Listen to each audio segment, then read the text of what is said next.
Well, a very good afternoon to all of you, and welcome to the Carnegie Endowment for International Peace.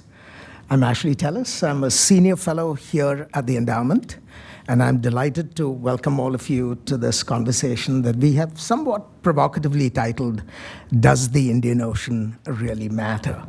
Now, on the face of it, you'd wonder what we were thinking when we came up with a title like this, right? Because you don't have to look far to see news about Houthi attacks in the Red Sea, Iran's probing of all its neighbors, both in the continental space and in the maritime space, and of course, China's emerging presence in the Indian Ocean, which has now been almost 2 decades in the making. Yet, I think there is reason to argue that the Indian Ocean is still an enigma. At least we ought to ask ourselves, how important is it in itself beyond the obvious connections to energy and the flow of energy? And in particular, how important is it to key actors both inside the region and outside it? We know that the Indian Ocean is obviously important to India. It's obviously important to the littoral countries. It's obviously important to the island states and the island territories. But how important is it to countries who do not have direct interests or have direct equities in the ocean? And that's really what we want to look at a little more closely today. In particular, we want to reflect on the questions of how important is the Indian Ocean to China and how important is the Indian Ocean to the United States. And all this is provoked by a wonderful book that has just been published by my colleague, Darshana Baruah. We'll have an opportunity to talk about the book itself in a little more specificity after we hear from Lindsay Ford. And I'm delighted that we could steal Lindsay away from the White House for a few minutes this afternoon to speak to us on the importance of the Indian Ocean, help us contextualize what the Indian Ocean means, particularly for US interests. As all of you know, Ms. Ford is the Special Assistant to the President and Senior Director for South Asia at the National Security Council. Prior to that, she was the Deputy Assistant Secretary of Defense for South and Southeast Asia, in which capacity she served as the Principal Advisor to the Senior DoD leadership on issues pertaining to India and all other South Asian countries except Afghanistan, as well as all the other countries of Southeast Asia. But this is the part of the introduction that I most love. She's also one of us, because before she went into government, she was a Rubinstein Fellow in Foreign Policy at that esteemed institution next door with which we share a wall. And before that, she served at the Asia Society Policy Institute.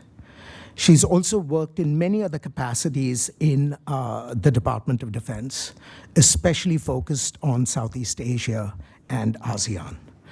So it is a very special delight to welcome Lindsay here, and I will yield the floor to you, Lindsay, in just a minute. Thank you very much for coming and gracing this occasion, and we're looking forward to hearing from you. Thank you.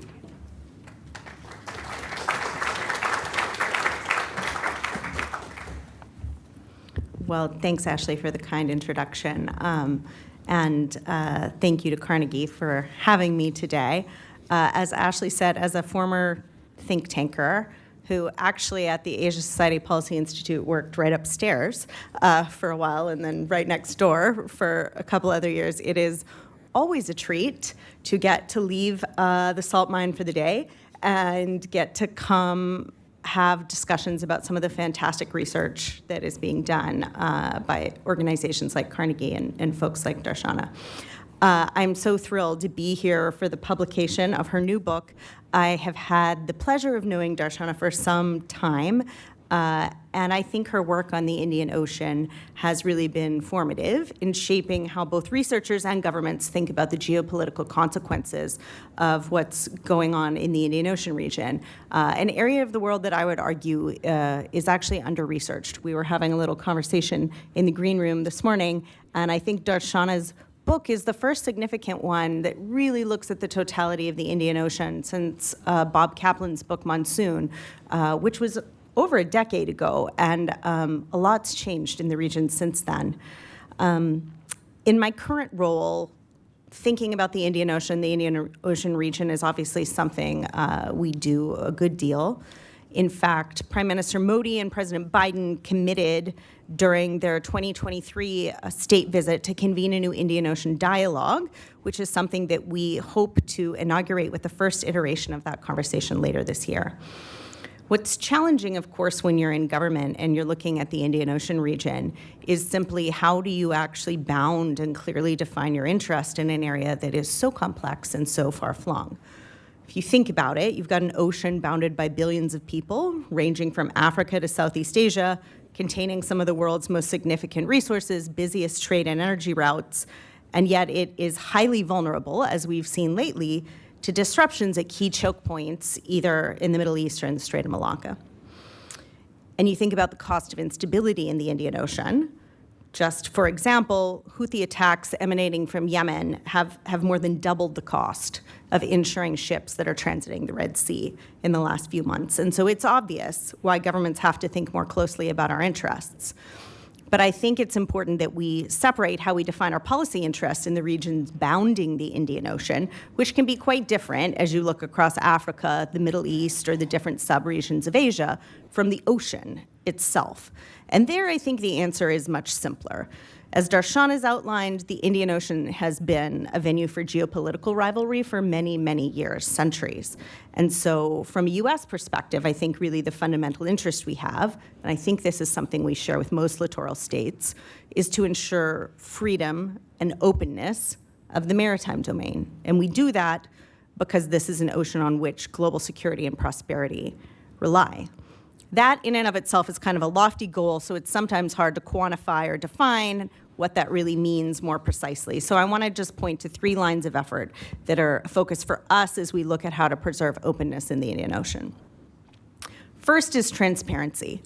We have seen in various places in the world that a lack of transparency about either the activities that are taking place in the maritime domain or the rules of the road that countries hold themselves to is a recipe for instability. And you can see that in multiple places, whether we're talking about reclamation activities in the South China Sea or illegal fishing and dark shipping that we see taking place across the globe.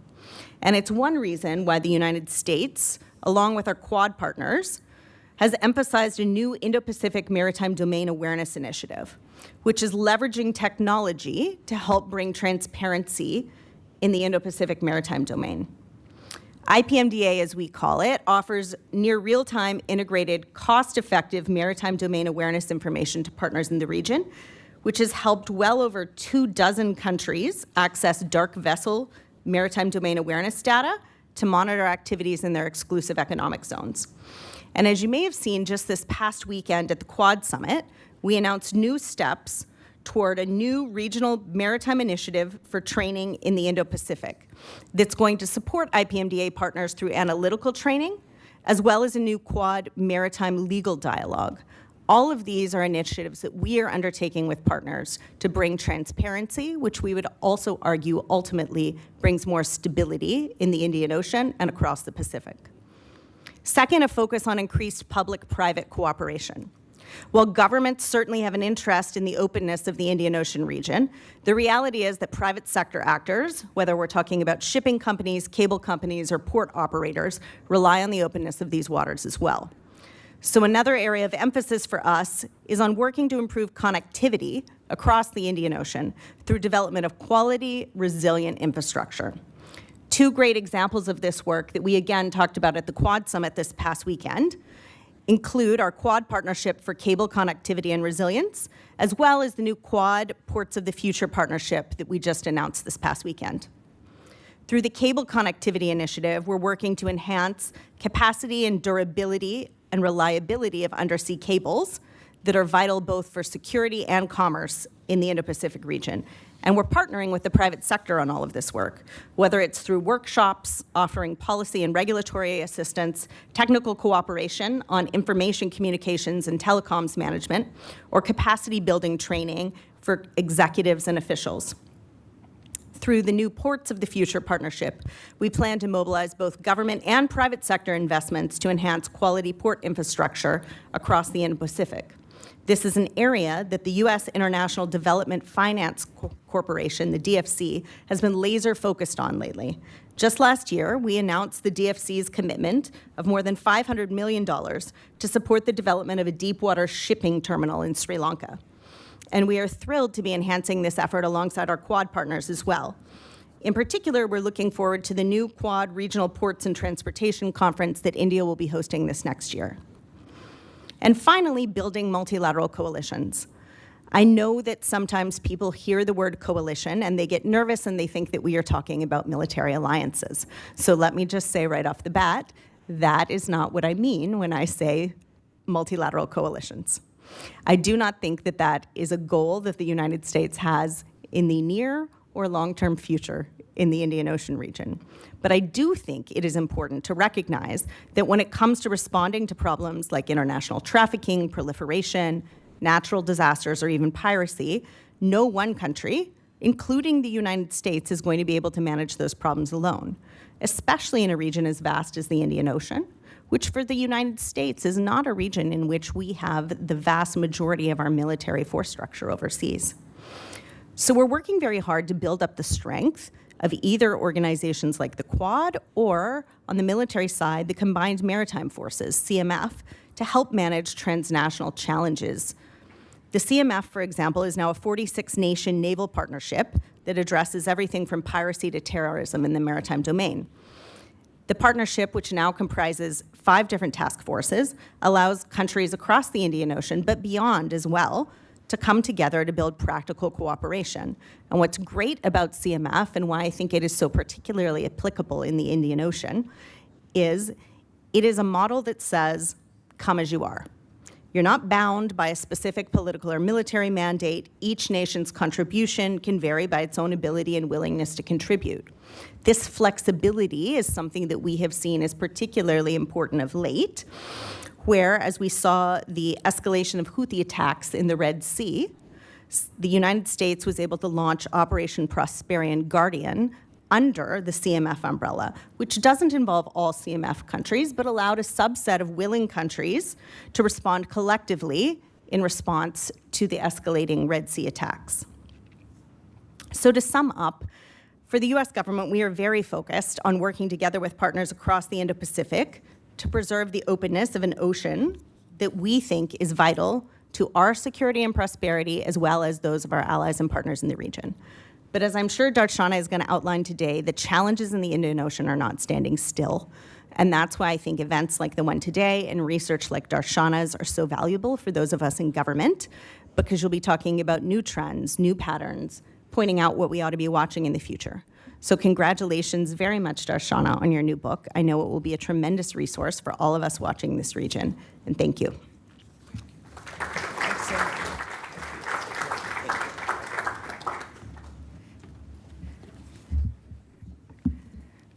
I want to, on our collective behalf, really thank Lindsay for coming and offering those thoughts. One, because the Indian Ocean does not get the attention that it sometimes deserves, particularly in the broader Indo-Pacific context. And more importantly, because for someone in her position, it's always an imposition to be able to get out of the building and actually spend some time with us. So special thanks to her and her staff for making this possible. Thank you so very much, Lindsay. Darshana, can I invite you to take a chair? I don't know where you feel comfortable. Either place is good. I'm going to, is this working? Can you hear me? Okay. I'm going to spend a few minutes introducing my colleague Darshana, and then I'm going to interrogate her on your behalf on the content of her book, and then we're going to have this conversation open to anyone who wants to join it. from the floor. Let me start by telling you what a pleasure it is to have her come back to the Carnegie Endowment for the release of this book. I watched Darshana for about 2 years, trying to put together the building blocks of intellectual material that finally have ended up between 2 covers. And it is a book that at one level is very easy to read, but at another level has a series of very provocative propositions that will cause anyone to sort of take notice. So Darshana right now is the Director of Security and Geopolitics at the Australia-India Institute in Australia.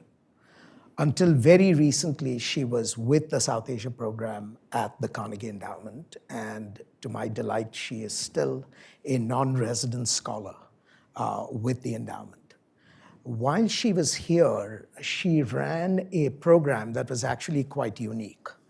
It was an annual dialogue convened in New York of all the island nations in the Indo-Pacific. And it was a dialogue that was anchored to the annual UNGA meeting in September. And so she ran this with great success. Beyond that, though, she created, and that is on our website, you can go and take a look at it, an interactive map of the Indian Ocean, which is actually quite remarkable.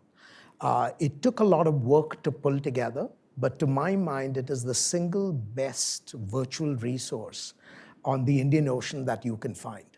And it's got multiple layers of data pertaining to the countries, their disputes, and so on and so forth. There's plenty out there. She's had a long history of working in this area. She's had also a long history of connections with other institutions. She worked in Tokyo, she worked in Delhi, in Canberra, Sydney, and Washington, D.C., of course. So welcome back to the Carnegie Endowment. I'm going to start, Darshana, by asking you to tell us about what motivated you to write the book. You start off by describing 3 propositions that the book attempts to elucidate. But tell us what brought you to this subject and why do you think we should pay attention to it? Thank you so much, Ashley, and for that really kind, supportive, and generous introduction. And also, when I decided to move to DC, Ashley was a big reason for that move from Tokyo to also support this piece of work that I wanted to take on the Indian Ocean region. A big part of why the Indian Ocean was, of course, I was writing this book in the midst of growing conversation on the Indo-Pacific, and there was more and more. It started in Delhi, there was in Tokyo. When I got to DC, I did start my career in Delhi. So in Delhi looks at Indian Ocean slightly different than its Quad partners, I would say. So there was always an element of Indian Ocean when we talked about the Indo-Pacific. So for me, it was a little obvious in terms of the role the Indian Ocean can play in Indo-Pacific conversations. But as I moved around and lived in different maritime capitals across the Quad nations, it became clear to me that perhaps not everybody looks at the region in the same way, but it has similar significance and implications for it. Finally, to do this was, initially I was working on a book that really looked at the role of islands in shaping naval campaigns today and great power and geopolitical competition. And that was a piece of work that I had started in Tokyo. There was a lot of conversation on sort of 1942 and Japan's use of Pacific Islands for its own dominance and America's leapfrogging and island building, island hopping campaigns. When I got here and we started the Indian Ocean Initiative, I also realized the need and the lack of perhaps a gap of Indian Ocean literature. The questions that I got in Washington, D.C. from government, from think tanks, from the strategic community, made me think that perhaps there is a value in actually first doing an Indian Ocean story and then looking within it, the island story within it, and the implications it has. To my mind, we often in IR talk about continental, school versus the maritime school, and I'm obviously more on the maritime school. To my mind, the oceans have always played a big role in shaping great power competition, and in my mind, even as we prepare for conflict or a contested time in the Pacific, Indian Ocean plays a big role in it because of the way the oceans connect and interact with each other. And that was really the reason in laying out. It's an answer to a lot of questions that have been asked, that I've answered across different capitals, not just Quad, but Europe, France, Brussels, and others as well, where there are these questions and conversations about maritime security in Indo-Pacific. So it really is a manuscript that tries to answer some of these questions that have come across my time in the last couple of years. Well, it's actually wonderful to read the manuscript because you come out swinging at a whole range of issues that, in my mind, at least intellectually controversial, right? So there has been a big debate when it comes to maritime studies between followers of Mahan and followers of Corbett. And followers of Mahan have always held that the ocean has its own logic, and what happens in maritime spaces ought to be treated as important in itself.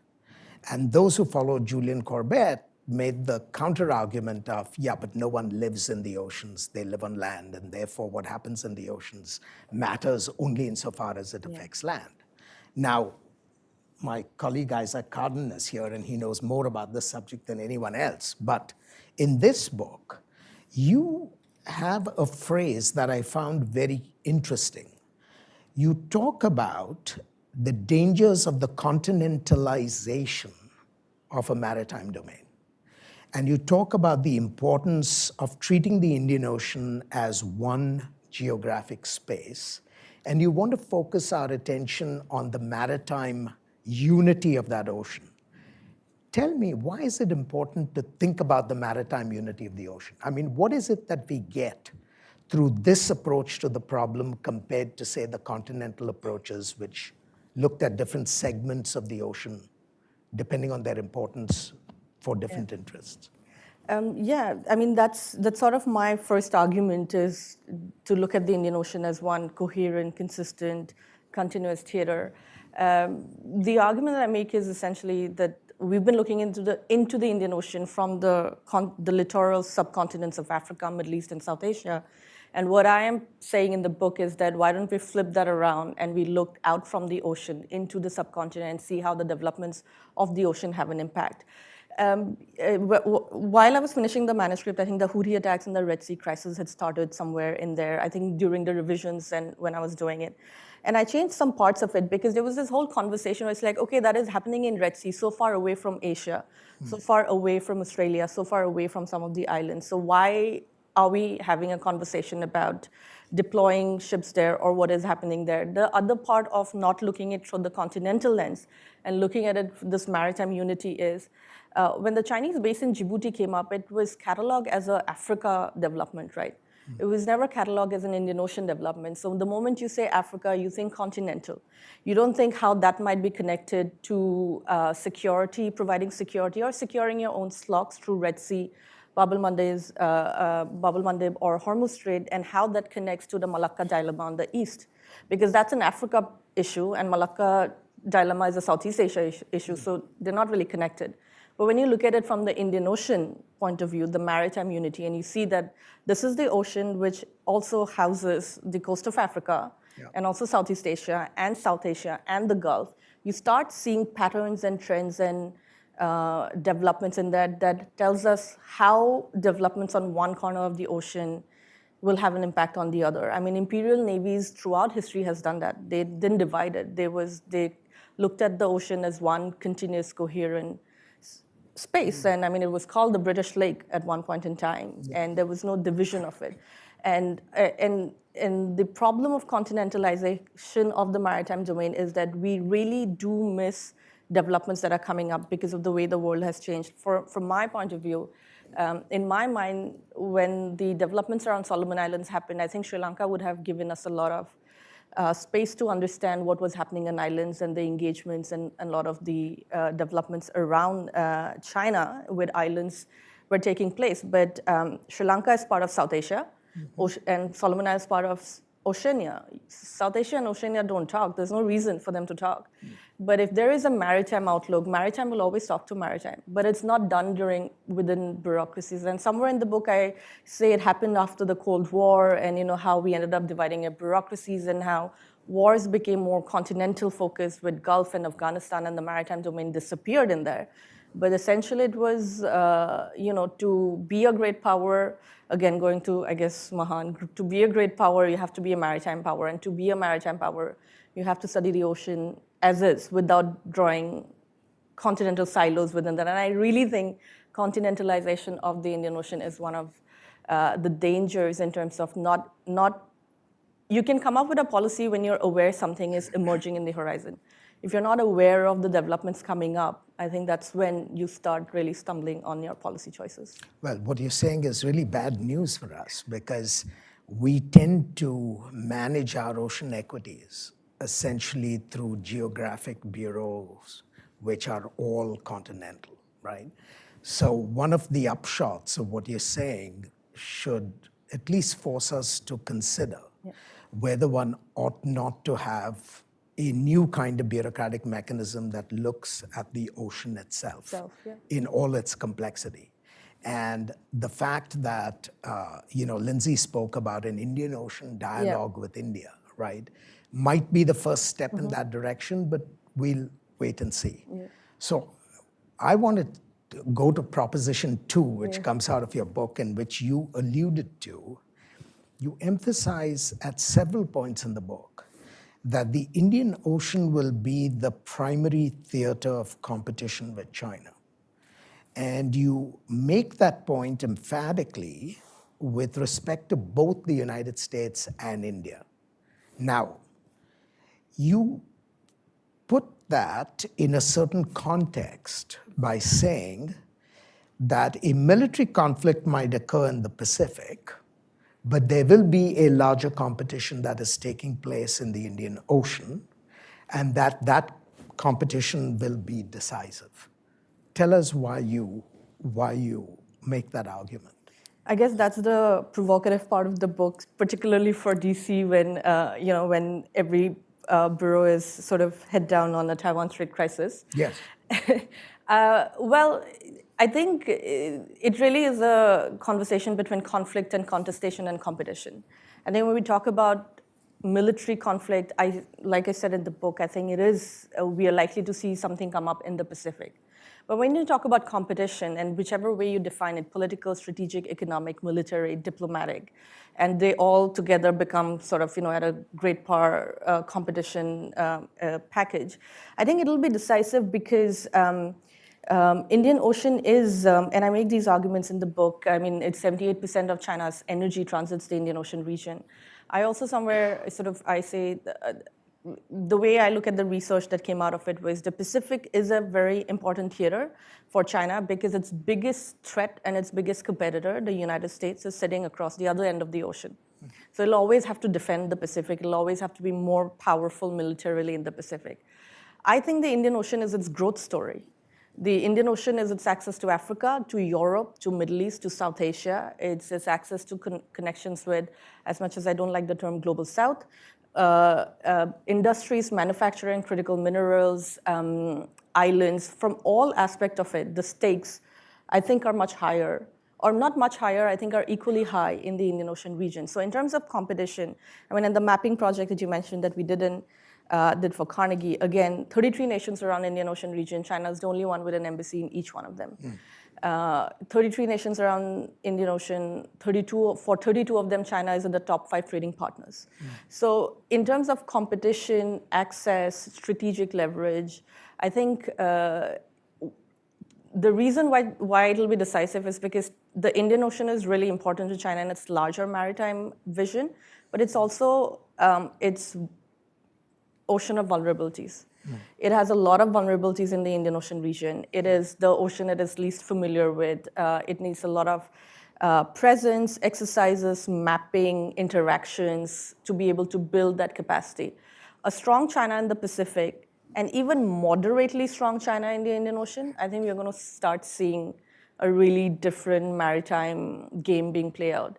till the time China still has to deal with its vulnerabilities in the Indian Ocean, it might, if I think if United States, India, and others really take that approach, I think till the time you manage China's vulnerabilities in the Indian Ocean, there will be a level of deterrence for the Pacific because of the dependency on the Indian Ocean region.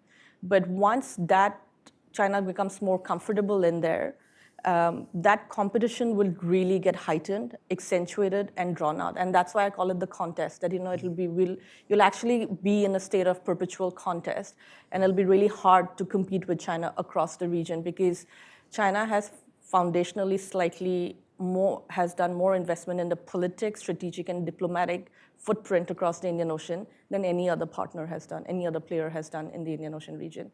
And the way it has moved across the Indian Ocean is also pretty indicative of how quickly it can move. I mean, 2008, it started its deployments for anti-piracy task force. 2014, sent the first submarines. 2017, the first military base. So there's sort of 5 to 6 year timeline in which you're seeing pretty increased levels of engagements in sort of China's engagement in the Indian Ocean region. And two, the reason why I think the competition will get heightened is the region really looks at China as an answer to a lot of their problems. A lot of the nations across the Indian Ocean region looks at China as an answer to their problems with America, with the United Kingdom, with India, with France. So who is the alternate player with no political history, no diplomatic sort of baggage, no colonial history, no territorial disputes? The answer really is China. So it's two-way. It's two-way in terms of one, China wants to increase, and two, that region is welcoming China more and more. So you're making space for it. What I found striking, though, when I look at China's interest and investments in the Indian Ocean, there has been a very conscious effort not to over-securitize its investments in the Indian Ocean, right? Because I think Beijing understands full well the tyranny of geography. Yeah. That the moment it comes west of the Straits of Malacca, there are other players with much greater capacities that can put Chinese assets at risk. And so with the exception of Djibouti, and I accept completely the proposition that China will likely get other facilities beyond Djibouti in years to come, but I still see a reluctance on the part of China to make security competition the primary tool of engagement in the ocean, precisely because it's not its strong suit, right? Geography doesn't favor it. India has so many advantages. The US has so many advantages, and so on and so forth. So given that reality, and given the fact that for China, the Asia-Pacific still remains far more important than all the investments in Africa and so on and so forth, would you still hold to the proposition that, one, the Indian Ocean is going to be the decisive theater of competition with China, and two, that it is likely to act in ways that make its vulnerabilities manifest? Or are we likely to see actually a much more subtle and a much more sophisticated China policy that doesn't play into the hands of those states that can essentially hold it to ransom? No, I absolutely agree. I think China is going to be very cautious on the securitization of its presence in the Indian Ocean region. It has definitely stepped up from the export of submarines to Bangladesh, to sort of the transits and the exercises with South Africa and the presence it has had. But absolutely, actually, I mean, they haven't really played a role in Red Sea on the Houthi attacks, right? The whole point of being in Djibouti was to provide larger security. They don't get into those security issues, and they don't directly engage in it. So despite having a base there, despite having that assets and the capacity, they are still enjoying the larger security provided by United States and its partners in the West. And so I think they will continue to enjoy that. But which is why I call it the competition, in the sense the competition would not necessarily is not necessarily on the military terms, and that works in favor of China, because what is essentially selling, or what is the image that is showing to the region, that we have no interest in building bases, or we are not trying to securitize these issues. We're going to see much more dual use of non-traditional security issues, fishing. The strategic use of fishing vessels, of oceanographic, surveys, surveillance, research. China is also establishing itself as a credible security partner, but by offering relief. So for instance, MH370 went down. China was one of the ones who said we can deploy for search and rescue and evacuation. It's only India said that we can take care of it ourselves. We don't need it. Maldives had a water crisis. China was the second navy to get there after India. Disasters and cyclones and reliefs. It is going and making that presence to slowly plant that flag that we are, even if we are on a different theater in a different ocean completely, we are able to be present here where you can consider us a strategic and a credible partner. And if I can also say in terms of, vaccine diplomacy, I mean, India had a huge Indian Ocean vaccine diplomacy, Quad had one. Even within that, there are countries like Comoros who took vaccines only from China and no one else. So I would say the competition, which is why I think I'm saying the competition would still be to a degree much more quiet, much more subtle, but I think are quite effective in where they would still exist within the larger military security umbrella of the United States and its partners.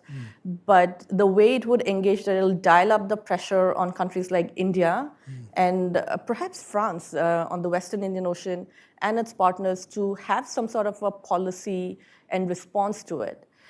So I do think that on the military and on the conflict conversation, it's still the Pacific, but on competition and contest for resources, I think Indian Ocean would still be a theater which would perhaps catch a lot of countries off guard. And I think that is an important distinction, right? You don't want to equate conflict with competition. There will be a logic of conflict which will drive all our investments and so on and so forth around Taiwan and the corollaries. But there will be a larger set of interactions which will be competitive, which may undermine some of our interests, but may not necessarily be competitions involving guns and bullets. Right? I'm conscious of time and I want to bring people in from the audience, but I want to have one last go at something you said in the book, which I thought was really sort of hit the nail on the head. And that's about India, where you say India, from its strategic and defense perspective, can be categorized as a coastal nation, but not a maritime nation. I'm sure there'll be lots of people in Delhi who are going to, whose eyes are going to pop when they read that sentence. If you were sitting in Delhi and you had your druthers, given all that you've described about the Indian Ocean, what would you want India to do? I think India somewhere would have to make that decision or the calculation that its continental troubles are not going away, that it is not going to, putting defense resources to the continental issue is not going to stop China from leveling up in the Indian Ocean region. And that's a political decision. I think if you go to the Navy would say these are the things we can do, we should be doing. But I really think it's a political conversation. India strategically thinks continental. I mean, naturally, right? You came out of 200 years of colonization. You immediately went into land wars. Your biggest threat comes from your land borders. You have 2 nuclear powers, both of whom you've gone to war with. There's no space for you to really think about the larger strategic space. Even when 2014 China deployed its submarines into the Indian Ocean region, the conversation in Delhi was that this is one-off. There's no way China is going to have the capacity to sustain this and build it to anything else. And we saw Djibouti come up. We now see consistent and constant submarines in the Indian Ocean region.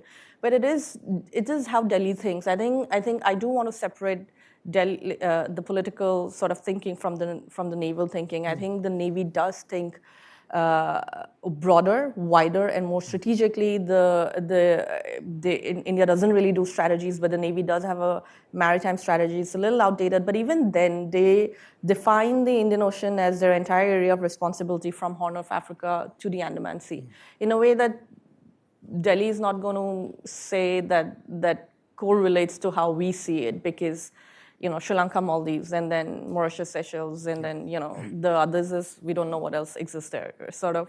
So I think the decision at the NSCS level, the decision at the NSA level, the decision at MEA level, that there is an Indian Ocean problem, And we have to figure this out beyond the name being attached to the ocean and what that is going to look like. And I think the shift has to come from thinking continental to maritime and to thinking that, yes, now there is a problem that we are seeing. And if you already are in a continental conflict with China and you're seeing a competition play out in the Indian Ocean, you have to play catch up to your competitor in the ocean that you call yourself a preferred security partner. You're already on the back foot. So I think what I would want Delhi to do is really start thinking of, and I say this in the conclusion, and I think one of the foundations on which I wrote the book was to really look at maritime security as a foreign policy tool. That it is based on understanding how maritime security influences foreign policy, and I think that's what India needs to do. And when it talks about its foreign policy engagements, when it talks about Indo-Pacific, in all its joint statements, it talks about maritime security. But you don't teach maritime security to your diplomats. So I think that I would like to see that shift in actually ingraining it. And absolutely right, I am preparing for criticism. For high office in India? Okay. No, criticism on the coastal versus maritime nation. It's not going to make a lot of people happy, but I thought I was writing a book, so I might as well be honest. No, I think it's a wonderful reminder, because every time I've had the privilege of talking to Indian naval officers, I've always been struck by their breadth of strategic vision. And then I go and talk to Delhi. Indian government officials, and they have a somewhat different view. And one individual who's very high, whom I cannot quote by name, once said something which, I mean, you get an appreciation for their predicament, right? He said, look, if I lose 1 inch of territory on the ground, my political fortunes are over. On the other hand, if I lose a few square inches of ocean space, who's to know? Nobody will know. And that encapsulates, from a politician's point of view, the calculus, right? Yes, the ocean is very important, but it's over the horizon and very far away. And here I have the Chinese and Pakistanis breathing down my neck, and every loss has huge political consequences. Now, this is something that obviously India has to wrestle with. But I'm glad that you use the opportunity to at least sound the tocsin, for people to pay attention. Well, I'm going to open the floor to anyone who wants to intervene. Raise your hands and identify yourself so that Darshana knows whom she's speaking to, and I'll recognize you. Yes, sir. Yeah, wait for the microphone, please. Thank you. I work at the National Democratic Institute. Okay, there, mic's not working. Thank you so much for this and for your book. It was a really interesting read. I did have a question about some of the, I think what you describe as the more non-traditional Indian Ocean actors that you briefly mentioned in the beginning, but I think didn't get a chance to get into later into the book. Saudi Arabia, Turkey, and the like. How do you see their interests in the Indian Ocean, and how do you see their activities in the Indian Ocean intersecting with the players that you do describe in the book and that were discussed here: China, the U.S., France, India, etc. That's actually one of the more eye-popping elements in the book too, because it's not countries that we normally pay attention to. So I think, again, it's one of those, so the way I approached it is like, if I stop the continentalization of the Indian Ocean and looked at the ocean as one, who are the players that come up, right? And Turkey comes up and Saudi Arabia comes up because I've taken off the continental mapping of it and I'm looking at the ocean as one. So if you look at the eastern coast of Africa up till sort of Mauritius, you'll see heavy involvement and engagement from Turkey and Saudi Arabia and Russia as well. I mean, in our mapping project, actually, Russia has more diplomatic missions than Australia in the Indian Ocean region, right? So Turkey has direct flights from Comoros. Like I can't think of countries that go in and out of there. And when Muzu came to power in Maldives, there was this whole conversation: is he going to go to India? Is he going to go to China? Is he going to go to US? Well, he went to Turkey. The connection between Saudi Arabia, and I think there are projects that are being done on the religious aspect. Maldives and, of course, Comoros are, Islamic nations. Comoros is part of Arab League. So there are all of these new actors that we are beginning to see. There's also the the connections between, I would say, China and some of its partners. So there are projects which are, say, funded by Saudi capital and Chinese labor. But you don't necessarily see it because, again, the problem of bureaus. You're not going to see it enough for it to make a note in anyone's desk and say, oh, we are beginning to see a pattern because it's one-off in different subregions. But then again, if you take the continents out of it, and if you look at it, this is how we define the Indian Ocean, you start seeing those patterns. So I don't study Turkish or Saudi Arabia foreign policy, so I can't tell you what their interest in the Indian Ocean is. But if I were to look at or predict or identify who other players outside of China and the traditional partners could be, these would be the players that will come up. Anybody else? Yes, sir.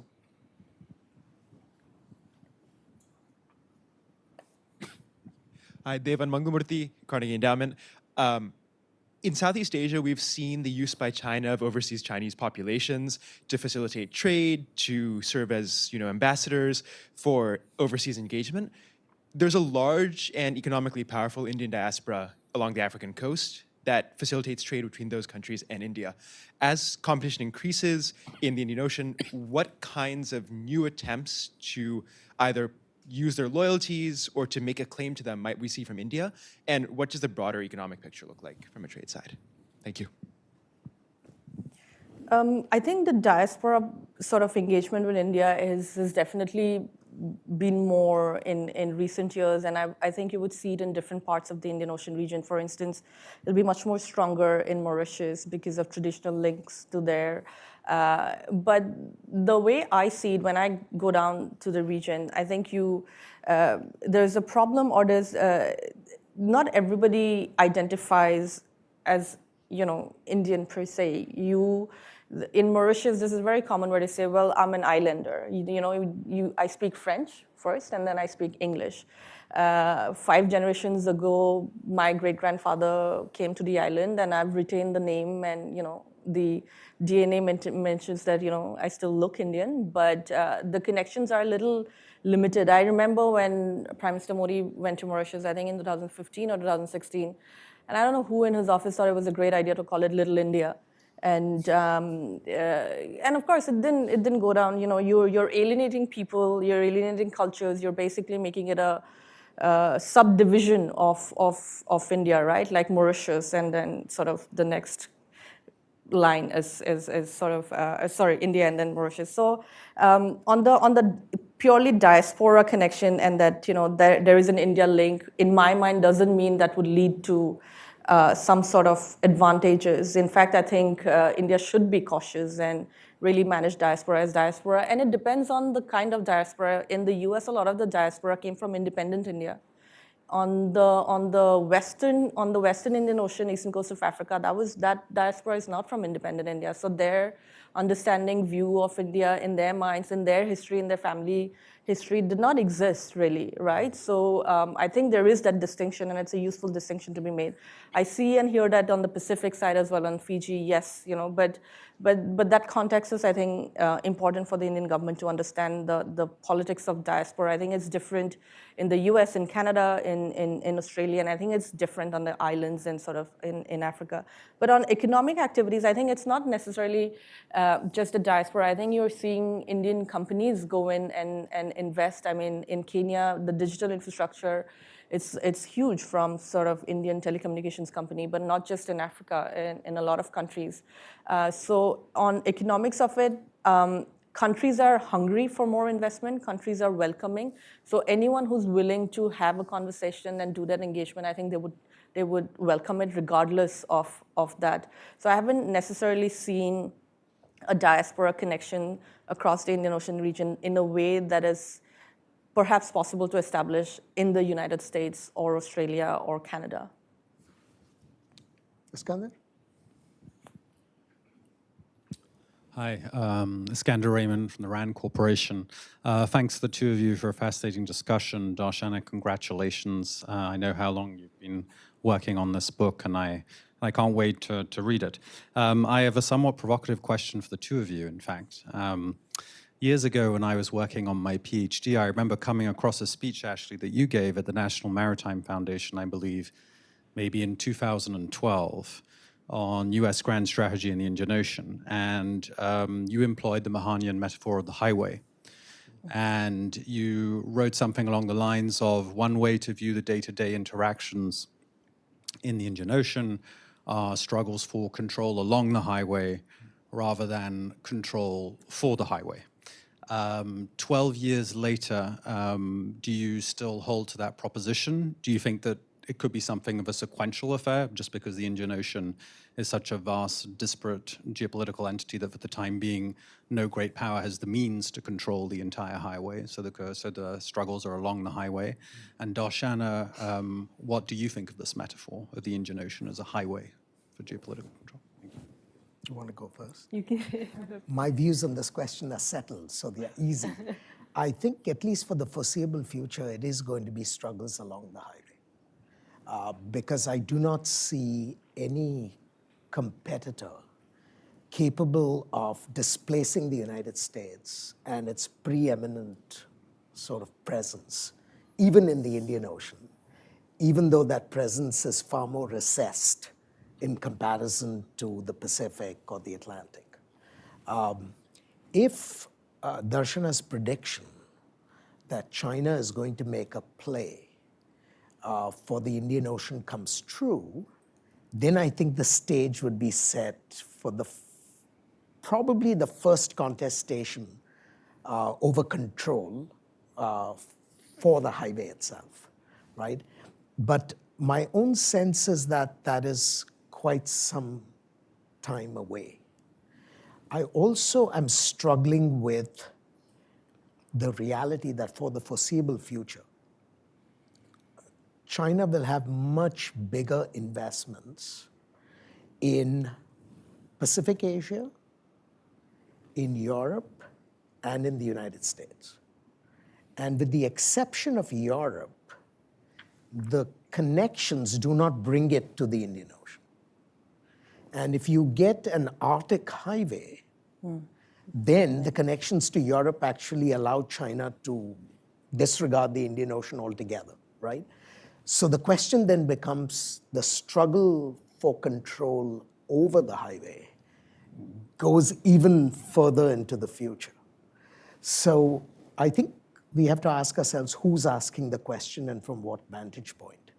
I mean, from a US perspective, I think our control over the highway, even though it is sort of recessed and sort of indirect, is still relatively robust. But I'm willing to be proved wrong because there are so many things that China has done in the last 5 years that have certainly surprised me and confounded me. And so I want to be humble enough to say that Xi Jinping might still prove me wrong. And if he does, I'll revise my view. No, I think I don't see China making a play at that level to have sort of, to even attempt at having control of the highways. I think the biggest issue of Indian Ocean is how vast it is. And Lindsay mentioned it. It's just, it's very difficult. It's almost impossible for one nation to have, I think, to have complete control across the Indian Ocean region. But I think the disadvantage of Indian Ocean being that vast is also its advantage. That means there are far greater pockets of ungoverned spaces and dark, activity that can happen, and where it's nobody's jurisdiction. The Indian Ocean is no one's ocean. It's no one's responsibility. It's no one's jurisdiction. So I see more of strategic use of the Indian Ocean to address whatever issues or whatever interests are coming out in the area it connects. But I do agree that I don't think so. And China is going to make a sort of play to control that the highways, but then in a way how it can also be considered one of the countries that can secure the highways. Perhaps that is the extent of what China would go to. On the highway question, I mean, I don't like it very much in terms of highway because it sort of talks of the Indian Ocean as the transit route which connects to different points. But I think it is a highway. It's a very important transit route, but with very important stop points as well, that together increase its significance. So I think if we only talk about it as a highway, it feels like we take away somewhere the significance of what the ocean connects and how being within that geography would have an impact on a nation's larger strategic or military interests. Yes, sir. Hello, Ken Moriyasu from Nikkei Asia. About the Indian Ocean dialogue that the White House is preparing, what should they discuss at this dialogue? And if you were the advisor to the US president, what would you advise? And how should the US be engaged in the Indian Ocean? I don't think so. I'll ever be the advisor to the President of the United States. But think carefully. This could be your 15 minutes of fame. So, I think I would say so. Well, I think the last. Okay. I would say that look at the Indian Ocean as a whole, right? And then prioritize or then decide which part of the ocean you want to prioritize. Because it's not that the US is not present in the Indian Ocean region. You have Bahrain, you have Fifth Fleet, you are constantly transiting, crossing the Indian Ocean region. One of the most strategic military bases in the world, Diego Garcia, as problematic as it is on sovereignty issues, is in the Indian Ocean region. So it's not that the United States is not present, it's just, it's divided. So I would say that just looking at the Indian Ocean as a whole, and even in conversation with India, even if it becomes a conversation with India, what should United States do with India in the Indian Ocean? I think it's important to look at the Western Indian Ocean because that's where the vulnerabilities are. That's where the gaps are. India is stronger on the Indian Ocean, on the Eastern Indian Ocean. US is stronger on the Eastern Indian Ocean. Western Indian Ocean comes under AFRICOM and say CENTCOM. There are not as many naval assets or the maritime outlook to it. So I would say that an assessment of the region and then prioritizing and then deploying the resources or the assets would probably be a way to go instead of coming at it the other way. And the second is that, and I've been saying this, but it's also in the book. I don't think so. U.S. has written an Indian Ocean strategy since 1976. So maybe it's time to just sort of do a review and see where interests are, what stakes are. I'm not saying doing that means that you have to commit certain capacity or resources or assets, but that's what I would say, like at least look at the region as a whole. If you want to see things like Saudi and Turkey wouldn't come up if you just look at one side of the ocean. or you might entertain the heretical thought of not having an Indian Ocean dialogue to begin with. And I say this in half seriousness because I think it's more productive to identify the problems in the ocean that need fixing and then develop a mechanism to address those problems than to start off by creating an architecture and then scratching our heads and saying, what problems do we want to fix? So, by all means, have the dialogue, right? We pay our diplomats handsomely so that they can have dialogues. But I think you don't want to do that before you have a clear sense of what am I trying to achieve. And I think that is the harder thing to do. So the White House has work ahead of it as it plans for this. I'll take just two more, one here and one here. My name is Gaurav. I'm one of those diplomats. But I'm currently on a detail to the U.S. Congress. My question is, we're hearing of a great need for Coast Guard investments, particularly in the Pacific. Does this apply in the Indian Ocean region as well? Would you mind taking two questions together? Thank you. Hi, my name is Raghav Agarwal. I'm a diplomat in training at Johns Hopkins SAIS. My question was, what are your thoughts on the future of the Indian Ocean Rim Association in relation to the growing contest? On Coast Guard, yes, absolutely. I think a lot of the countries, especially islands, don't really have navies. So if you're sending navies out with bigger assets for conversations, interactions, and exercises, you're not really operating at the same level of capacity or what is needed. But because of the jurisdiction and sort of the oversight Coast Guards have, I think it's really hard to have sort of a broader Coast Guard exercises. There are, like Milan happens, under which you have Coast Guard interactions or more at an engagement level, but it's limited to sub-regional level. It happens in sort of, South Asia, of course, in Africa and others. But Coast Guard's always, especially on illegal fishing and other aspects of it, I think transnational crimes, drugs, trafficking, all of that. But for Indian Ocean, the problem is most of it happens in international waters. It happens in high seas, which are, again, ungoverned spaces and dark spots. So I don't know how much of like sort of Coast Guard can address that. But for specific engagements, particularly on littoral states and sort of islands, I think there's always a role to play for Coast Guard, but with the caveat that a lot of the issues are at high seas. So it's, again, an UNCLOS and jurisdiction conversation. IORA. I think IORA is an important regional body because it's the only regional body.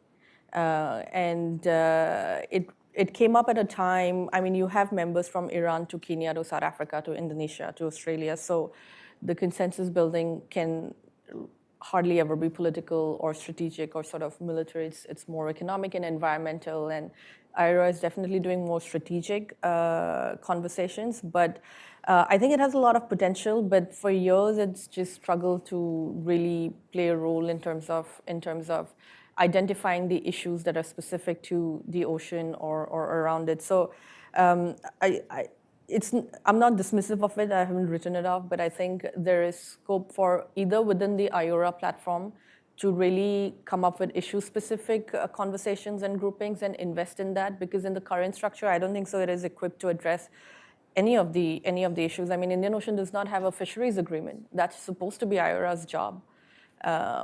Why does the ocean that big not have a fisheries agreement? So I think it becomes a political conversation, right? And nobody's how are you going to get Iran and Kenya and Indonesia and India and Pakistan and, get into that. So I think a region like Indian Ocean probably would need national leadership. And within that, I just want to also note that Indian Ocean is one theater where you don't have a forum for islands, unlike PIF and CARICOM. The only island-focused forum that is there is Indian Ocean Commission, but that's all the French-speaking islands on the Western Indian Ocean and leaves out Sri Lanka and Maldives. Except 2 years ago, China has essentially set up the Indian Ocean Islands Forum. So it was an external non-Indian Ocean country who came and set up a forum for islands, which is again should have been IORA. So I think it has potential, but it keeps running into political deadlock. Well, on that note, I'll call the formal part of this program. I'll adjourn the formal part of this program. I believe we have a reception for a little while. So please feel free to stay behind and continue this conversation with Darshana and with one another. But let me take this opportunity first, Darshana, to thank you for coming back and doing this for us, and to thank all of you for joining us this evening. I hope to see you again at the Carnegie Endowment. You are always welcome here. Thank you very much and have a good evening. Thank you, Ashley.